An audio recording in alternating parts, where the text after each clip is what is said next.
काटी देव गर्दनिया जय छुदी हमारा भाई के काट देव गर्दनिया जे ताके तोरे माई के काट देव गर्दनिया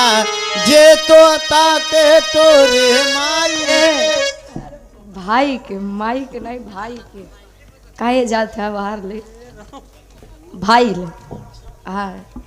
माई पीछे हमरे ढेर ना परेशान हुआ काटी देव गर्दनिया लल्ला कहे काटी देव गर्दनिया